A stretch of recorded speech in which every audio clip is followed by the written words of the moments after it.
Okay, woo! You're watching the Magic Box Talk Show. We're here in sunny, sexy, superficial Santa Cruz. We're on Front Street. We're across the street from the bus station, right down from the 418 project in the India Joe's, where you can go dancing and get a delicious meal all in the same place. Fun City is a wonderful variety store. It's a great place to get your basic necessities like your shaving cream or your toilet paper. The good toilet paper here, huh, Dave? Almost out. Almost out, so come on down right now and get toilet paper while it's still in stock, okay? And tell the people here that you heard about Fun City on the Magic Box Talk Show right here on your YouTube channel, Magic Box Radio Show. And hey, look for us at Twitter, Magic Box Show at Twitter, and we're on Facebook, and you can like us on Facebook, and we like it when you like us. So please go ahead and do that right now. I'm here with Angela Corin, who is, yay! No, we don't need applause too much. It goes on, and people just get bored. Okay, and we're here with Jacqueline, who doesn't have a last name, who's just Jacqueline. Jacqueline. Just Jacqueline. But you're both very talented people. We're surrounded here by Angela's artwork. Yes. Now, you know what I think is really interesting is the level of quality of your artwork, and you were just saying that you've only really been serious about being an artist for how long? About a year and a half, my first piece that I really dedicated time to a canvas, but I think I've always been a doodler and in my own kind of creative pursuits through life, but taking it seriously and experimenting with different mediums about a year and a half ago. Okay, so I think that should be an inspiration to people out there who say that I can't do art. It is. I can't do art. Oh, it's so hard. It's like, well, Angela. Yeah, and I, by no means, I am just, to be honest, I don't think that it took me a lot of work. I put a lot of effort into it, and I still have that critical mind. But Well, it didn't come out all perfect at first. It still doesn't. Right. It never is exactly portrayed what my mind wants it to be.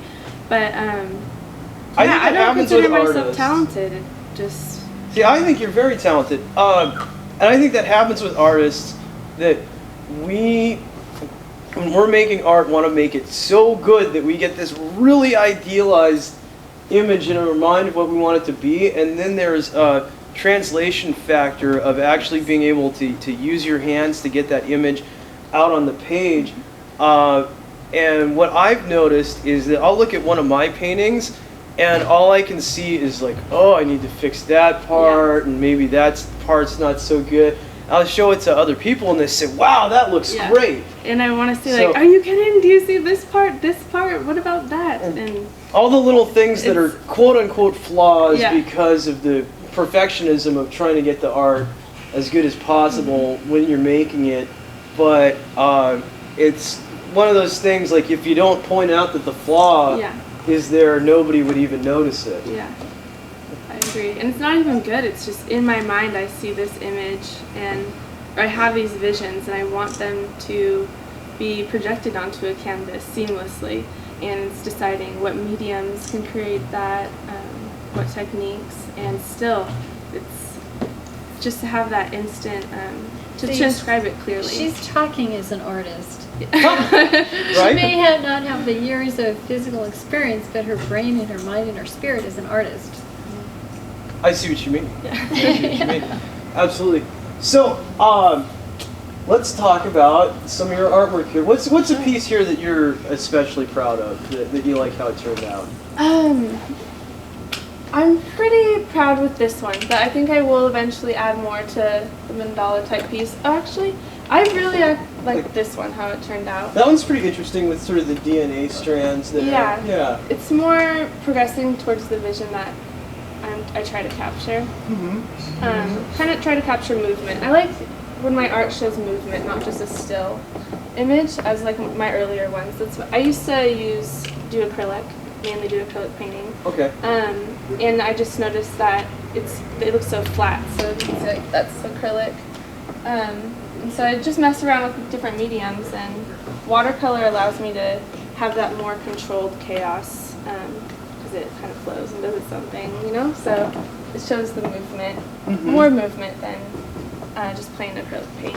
Well, this one, I bought a print of this and Yeah. have it up on my wall. This is one of my favorite pieces. And I think that's a really great example of effective use of watercolor. I really enjoy the colors of it. And sort of the mix of warm and cool. And I like how it's kind of suggestive of dreaming. You've got this face, but then you've got sort of the planets orbiting around it, and these feathers are, like you said, very suggestive of movement. Mm-hmm. It's almost sort of like thoughts coming out of her head. Like through wind almost.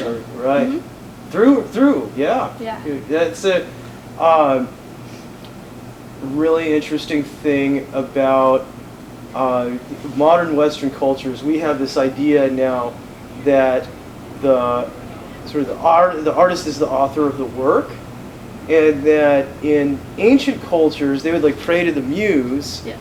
And the idea being that the artist is the channel that the work Through it. comes through, and there's even stories of people conceptualizing it like, oh, I didn't have time to write that poem down, and so it went like whoo, straight past me and like ended up in some other poet wrote it for me, and it's just everybody's kind of working through the muse. So that's a whole different worldview reality of how to go about looking at your artwork. Jacqueline, I'm going to jump over to you, and I think this probably has some tie-ins with what we were just talking about. So you're writing a book about intuition. Yes. Yes. So what can you tell me about that? Well, it's something that everyone has and most people don't utilize. Okay. So I teach people how to activate their intuitive powers and to use it on a daily basis. Okay. So it's adding to synchronicity. It's kind of like before you develop your intuition, it's like living in a black and white world and then suddenly you discover color. Right. Or you're already doing color and then all of a sudden you get 3D. So it adds a whole other dimension to your life. So how would you define intuition? Like, what is that exactly? It's basically being in the right place at the right time. Okay. Saying and doing the right things. Mm-hmm. And just sort of being in that flow. Yeah. Yeah. Okay. Do you think that, there's talk about women's intuition. Do you think women have more intuition than men? Or a stronger sense of it? Or it's a little is that bit just kind of a cliche? It's a little bit different. No, because men use it in business if they're successful. Mm-hmm. They call it gut. But what's happening on the planet is both men and women are starting to need to shift it from gut to heart. Okay. To really get into a different level of feeling their intuition, because that's what's really happening now. Okay. What inspired you to write this book? Well, I've been teaching. I've you been teaching said that, this stuff for 30 years, so. Oh, okay. Yeah. And so it's time to get it out there a little bit bigger. Well, I got to a point where you felt like you developed a body of knowledge around it. Yeah. I was not intuitive or psychic. My definition of psychic or intuition, psychic power, intuition power, or creative power are all the same energy. It just depends on how it channels. Something that's through you. happening in your mind. Or, right. So like she's doing creative art, but with a little bit of training, she could use that channel and develop it into doing psychic work to really be accurate at tuning into things, past or future. And intuition is a similar type of thing. Can I have some more tea? You can have some more tea, Colin. Oh, thank you very much. So, Jacqueline, what would you say to somebody who is skeptical and say, I don't believe in any of this It sounds like a bunch of hocus pocus. Skepticism is a good thing to have. I once was there myself. Okay. I didn't have any awareness of creativity, of intuition, or psychic energy, and I started taking classes. And so if you're that skeptical, you might want to take a look at how that skepticism is supporting you. How it's supporting you? Like what it has to do with your life? Yeah. And in their science it says thoughts are actually things. And so if the skepticism is... As in it's actual physical structure happening in your brain with the electrical right, and you put out, the thoughts leave your body. They're thought forms, and they kind of go, woo. And so what goes out comes back. You're kind of like a bat. You're putting out this radar stuff. And so what you get back, you get put out, you get back. So I invite people to explore another way. And if you have skepticism and a lot of kind of challenges coming up a lot, that's probably why.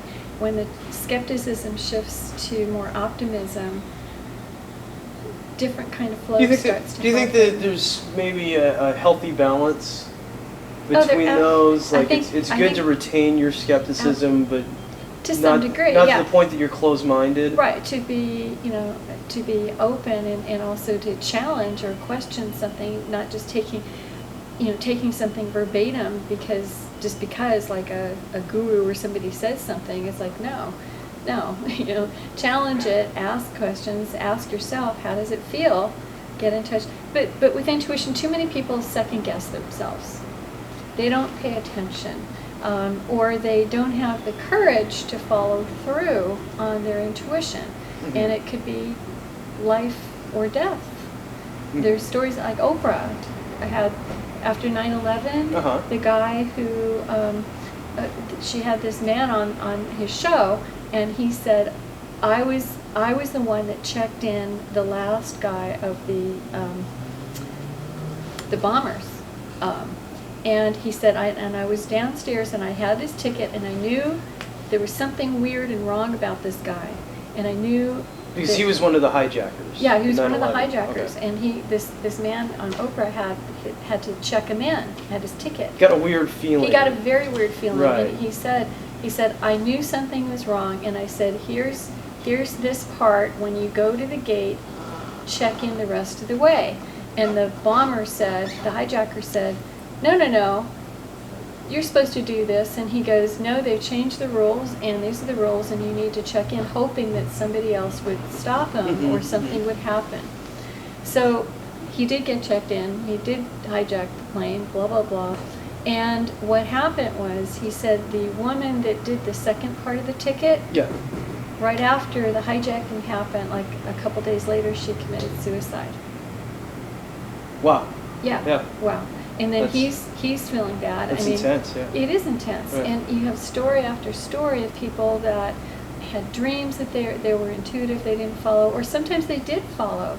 There's stories of a lady that was, this lady drove off a cliff and was hanging in her car for like 4 days already, and missing person, and this woman had a dream, and she just was impelled to get in her car and just drive. And she stopped, and she looked, and she saw the car, and they rescued this woman. But twice the lady went out, like 2 days in a row, and she was just impelled to, like, something's wrong, and I have to make this drive, and I have to stop here, and I have to look. So intuition is very powerful. Okay. I've got a question for you, Jacqueline. How do you feel about silly string? Silly string is fun. Good. How do you feel about spending metal with your mind? I can't. I'm trying to shoot Jess over here, but it comes out like foam. Colin, Like, thank you. How do you feel about bending metal with your Ooh, mind? look at that. Well, I wasn't around to see you do the Yuri Geller trick here, so Check this one out. I'm gonna play the rational scientific Check guy this one out. and say that we'll have to see to believe, but it's beautiful. Actually, it's funny that you can take an ordinary object like this and bend it around, and oh my God, it's like it's bent. All right. So it becomes Come much on more down to the store, aesthetic having fun. by bending it. This is why we call it the Fun City. You see? All right. This Angela, was have a you science project. had experiences with your intuition? Sure. Yeah. Can you name one? One experience with my At intuition. least one. I think it's just feelings that arise for me throughout the day. I feel there's different levels of consciousness, and I think intuition is one of them.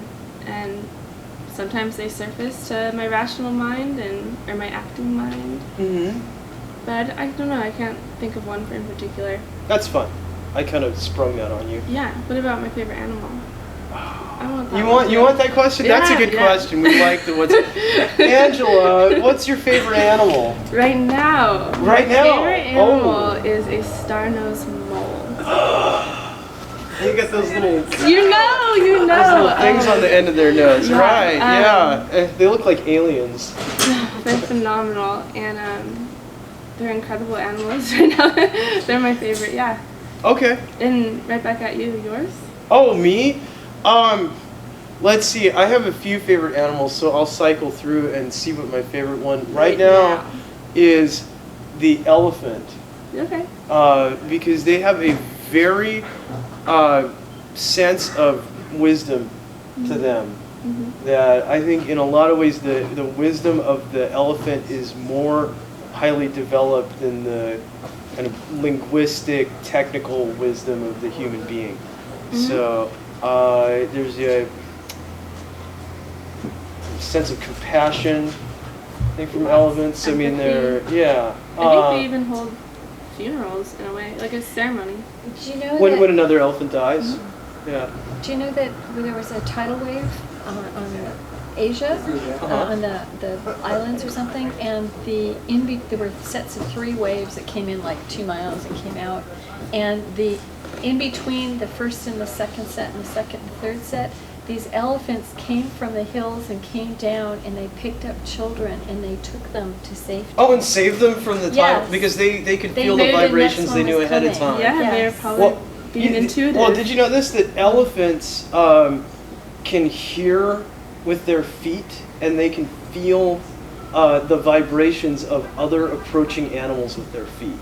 I did not know that. So that's a recent scientific discovery that, if a predatory animal like a lion or something tries to approach the elephants can actually feel the footfalls of the lion echoing through the ground with their feet. Speaking of which, do you realize that intuition is really easy to activate? Really easy. Yes. Can we do it right now? Your 5 senses. I can demonstrate something. Can we do a demonstration? Yeah. Well, I think this requires more tea. Would you like some more tea, Colin? I would like some more tea. Thank you very much. See how intuitive you are? Watch this, because I'm going to ask you to, in a second, swallow, but do it consciously. Okay. Just to answer the question, spit or swallow. Okay, I think we've got that covered already. Woo! Okay, so this is something with your senses of hearing. Okay. Okay, do you normally hear yourself swallow? The answer is no. Come on, Colin. All right. Okay. Wait. Let me think about it some more. Oh, no? You told me the answer before I could even think of it. Okay, fine. Oh, no. Okay. I usually don't consciously notice that it's going on. It's kind of like breathing. You don't pay attention to your breathing all the time. Usually not, right, Yeah. Exactly. Okay, so this time I'd like you to close your eyes and you can do this at home, everybody. Yeah, you can do this at home. And swallow and listen to yourself. We'll all do it. Listen to yourself. Okay, we'll all do it at the same time. Okay, Okay. 1, Close 2, your eyes. 3. Okay. Close your eyes. Okay. Did you hear that on the sound effect track? You might have to jack it way up. Maybe into the mic. Right. Did you hear it? Yeah, that was good. All right. That was good. I definitely heard myself swallow. Okay, and so you don't normally hear yourself swallow. But now I do. Okay, but now you do, and we're swallowing because all it's been throughout. brought to my attention. Yes, and in a few minutes you'll forget about it, Uh-huh. and you'll still be swallowing, but so wasn't that easy to change your? Swallowing happens in your head all the time, but Right. you don't listen to it. Right. So just to Prime deliberately it. Right. create the intention to hear it. Right. You Yeah. shifted your awareness, and then all of a sudden it was there. And so, There it is again. yeah. And so intuition and intuition power training is really getting you in touch with the ability to turn your senses on and off at will, and to heighten those senses, Oh, interesting. or to reduce those senses. Okay. Depending on what you want to concentrate on. Exactly. And so we've got stuff going on about how many items do you think are here in this fun city? Oh, a few thousand, and they're all very, very Exactly. fun. Yeah. Exactly. They're fun. You guys should be coming down here right now. Right. Or in the future. Keep talking about intuition. I'll be right back. Okay. So. And so, I used to have a talk show in Los Angeles, so I can do this. So when you develop these, we've got things going on all around us. Driving down the car, we've got signs and posters and people and books in the stores, and so there's all kinds of This stuff. is how Fun City is. That's really Yeah, fun. it's pretty awesome. Huh? I like these. So you're paying attention to a lot of different things, and, right, and your and- mind and so- filters certain things that you want to focus Right, your and when attention you on. start to train your senses, what happens if you To be start- more in control. Right, you say, I want a job, or I wanted this, or I wanted that, whatever it is you want, all of a sudden you start to have a more clear filter, and the awareness starts to zoom in faster on what you want to find or accomplish, or just kind of an automatic guidance system, Uh-huh. faster, better. So would you say, I was thinking this when you were talking about intuition before, that intuition is sort of like learning how to know what you already know. Do you think that's a good way of Could be, describing yes, it? Yes, yes. Because say with the guy who saw the 9/11 hijacker go by, like on some level, he had some sort of gut reaction that was like, this guy is nervous, he's not behaving like an ordinary person who's just trying to get from point A to point B. There's something different about it. It might not have been anything that he could have put his finger on Right. exactly what it was, but it was just a It's gut bad- feeling bad that he news, got. Exactly. So that's sort of what I mean by that is he knew on some level that this guy had malicious intention, but did he know that he knew that? Mhm. See what I mean? Afterwards, yes. you do. Afterwards, yes, right. Right. And a lot of us have awareness, and it could be just where to find a parking spot, Uh-huh. or that our silly string is about to end. Right. The amount of pressure in the can and silly string that you just know from holding the can, how much weight it is and all that. Angela, what's your advice for people who, let's say, maybe never made art before and might want to give it a try? I think that there are either creative people or not realized creative people. Oh, interesting. People who haven't realized that they're creative Yeah, yet. I'm gonna copyright. I don't buy it when. God, it won't fit. Forget it. Forget it. This is a live show, people. How about over your ear? Making it up as we go. If I had an ear piercing, I could like. You can work hang it something from, out. you know. He's You Mr. could Elephant guy. Hang it over. I could hang it right there. That's the way I could hang it. There we go. And make lots of microphone noise in the process. Yeah. You were saying. You're either a creative human being or you're a not realized creative human being. I think it's so important to have these creative outlets and to be able to let kind of your thoughts spiral up and then spiral down and outlet out. It's therapeutic, it's exhilarating, it's grueling, it takes you into this whole different vertical flow of life, and we're living so much on a horizontal plane of this and then go to this and do that, but to be able to delve You mean like into along the surface of the yeah, earth? it's just like we are like must go to school and get in car But in your and dreams, drive. you can fly. And that's being in the vertical realm, and that's what the creative process does. It allows you to transcend time or just go into this vertical realm that's so important for our human existence in this little earthling realm. Well, and I'm going to add something to this, which is that they have found that if you take a person, and do a sleep experiment, and you can tell when they're about to have a dream because they start going into rapid eye movement. Yeah. Wake them up. Like, no, don't have a dream. Wake up. They go back to sleep, and you keep doing that, okay? They'll start showing all the signs of sleeplessness, even if they've had hours and hours of sleep, but haven't been allowed to dream, that they'll become irritable, disoriented, hallucinating, just generally not good. Because it doesn't allow you in to a go bad into way. REM state. Because they're not having dreams. Yeah. And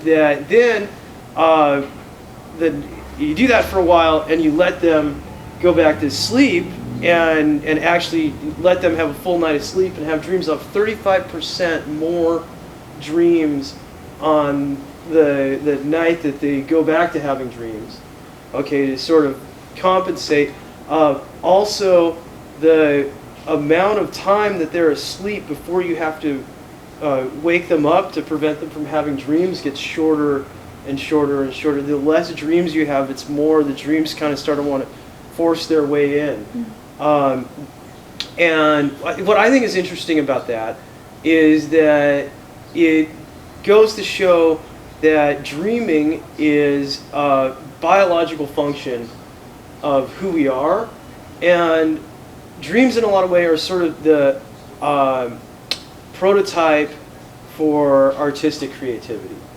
And so anyway, the conclusion that I draw from that, and from William S. Burroughs, who I kind of ripped this off from, but you know what, he says to do that in his writings. He did his cut-up writings where he took other people's writings and mixed them up and came up with sort of a new combination, which is kind of that whole aesthetic that DJs and people who do sort of mixology do. So he said, go ahead and plagiarize all you want.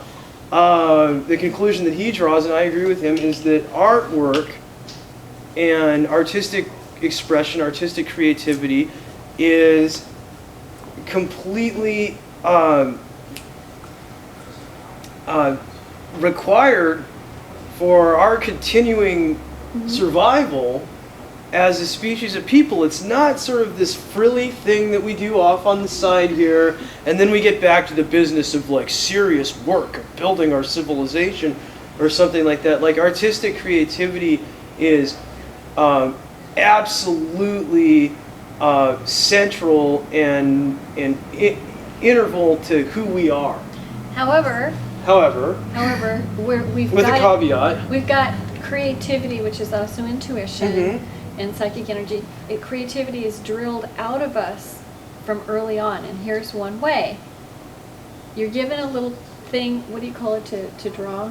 Sketchbook? A sketchbook A or tablet, no, with lines. Line a paper. coloring book. Coloring book. I see. Coloring book. Yeah. Sounds like coloring book when you're a little kid, and they say, now draw within the lines. Right. And then they try to teach you, they go, why can't you think out of the box? As you're an adult. It's like, I can't think out of the box. You told me not to. I have to do it within the box. And so we have all different kinds of... The Magic Box. That's the name of the talk show. There you go. All right. Wait. So in Fun City. So do things in the box, take them outside the box, and put Color them. outside. See what happens if it's in the box and then outside the box, and see what happens if the box changed. Does the thing in the box have a new relationship to? The radio show used to be called Magical Moments. There you go. We get the magic theme moments within the box going on here. It's magical. All right, thanks for being on the show. Yes, Colin. It's been a I blast. have to do a psychic prediction. Oh, really? Yes.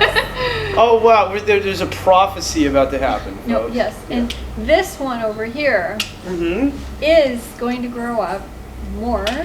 She's already pretty grown up. I know, but and going to continue, and will no doubt be quite famous. So I would say get her beginning art signed. Now, while you can. While you can, because they will be collectibles. She's already YouTube famous just from this going up on the internet. Come on. Truly. So she's really gifted. Yeah. Yes. I believe so too. That's why I wanted to have her on the show, because I love her artwork. It's beautiful. Absolutely. Yeah. Great. And you me. are, Okay, tell me about me. You got a bit of time, but 3 to 5 years. Oh, really? And Okay. you'll be hitting some big. Big. Like bigger than big. Do you have desires to get big? Quote unquote. Well, yeah, I think I would like to do artistic endeavors that are bigger and more elaborate than anything I've done before. So a lot of the direction my life is going in right now is building toward having the support network of people, access to resources, to be able to actually go and do that. Yeah, and 3 to 5 years you'll have arrived. Okay. Okay, and that's just an intuitive feeling that you get. I used to do psychic work with the police department. Oh, interesting. I'm very accurate. Oh, wow. Yeah. I was Oh, trained. wow, that's I a was whole trained. thing right there. Let's Yeah. talk about that. So the now police you want- department would hire you And sheriff's to look department. for murderers and that kind of thing, like well, they do on the I was TV shows? I was in an exclusive group called Unit 9, and we would work on, first it was... That sounds very secret agent. Yeah, it was Unit USA, 9. United Sensitives Anonymous, because there were people that would track down the people that tracked them down. Ooh, there's levels of intrigue going on there. Wow. And so, then there was a few of us that did work with murder situations. I didn't. I chose not to. I worked with missing children cases primarily. Uh-huh. And so. Were you able to help rescue any children? We were able to help find sometimes bodies. Oh. Yeah. Well, that's too bad. Or a lot of times the kids were, gone because they didn't want to be there, and they didn't want to be back. And we could tell, like for example, from Los Angeles, you'd have 7 people, all with a series of questions in different rooms, coming up with the same conclusions. So it's like, okay, look in Seattle, Washington, but we didn't have the resources to go follow up. Mm-hmm. And so a lot of the times it was, well, the person, all of us feel that the person is still alive and well, but they're not going to come back, and the chances of you finding them is kind of slim. But, at least there was, rest assured. And then sometimes when there was foul play or something happened, we were able to help them locate the remains, and that would help, solve the, sad, but at the same time put closure to something so people can Because move people, on. at least they know Yeah. what happened. Yeah, yeah. It's not Yeah. a mystery for the rest of their lives. And all of this is training. Uh-huh. And so if you want to get really good at something, I look at intuition training as like, if somebody wants to learn how to dance just to have fun at like a wedding or something like that, and they could do that, but then if they want to become somebody really Michael Jackson or whoever, you have to practice and work at it. And so I practiced and worked at it, but not everybody needs to do that. But if they just do some of the basic training, they have a much better fulfilled life. And it's really about empowerment. So it's fun. It actually opens up the creativity.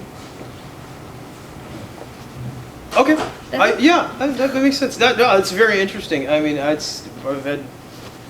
What do I know about that? That's great. that you've had that experience. It's pretty fascinating, actually. So thank you for being on the show. Oh, thank you, Colin. All right, and Yeah. thank you, Angela.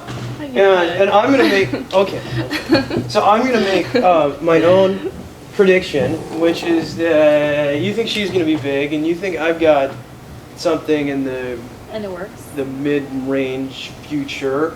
I think that our artistic careers are going to be intertwined Oh yeah. with each other.